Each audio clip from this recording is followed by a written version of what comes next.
All right, saxophones, here we go. Chop builder.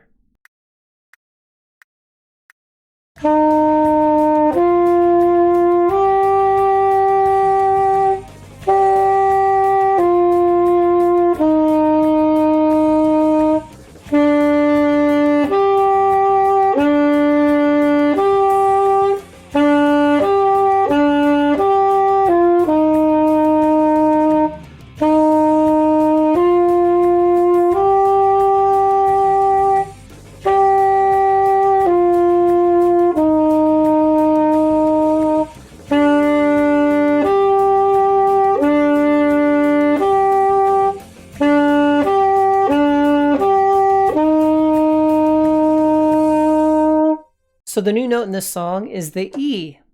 Happens in measure 2 and throughout the song. 1, 2, 3, 1, 2, and thumb in the back. Sounds like this. Try that with me.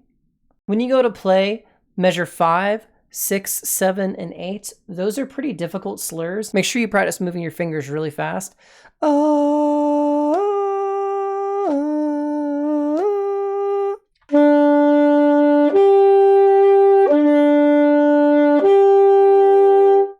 Beyond the new note E, some of the new stuff in this song actually has to do with this line that goes over the notes. That's called a slur mark, and it means for us to not articulate the second and third note. So you will hear your tongue on the first, ta, but the second and third notes will not be tongued. For the 4-note phrases, those fourth notes won't be tongued either. Ta. When you see the apostrophes and the quarter rests, those are your indications that you can stop the air speed. So you should be hearing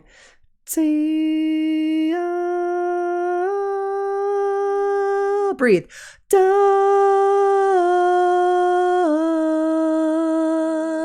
breathe. Da, with no stopping of the air except for where it says to breathe. Finally, the last 2 dots at the end of the song means to go back to the beginning and play it all over again. That little mistake that I made at the beginning, I gotta stop doing this from memory. I have to like turn my body super weird in order to get to the camera. So if you're judging me because I messed up a note on that last note on the first time, then please have forgiveness. It's supposed to be a C, not a D. All right, y'all. Be good. I'll see you in the next one. Bye-bye.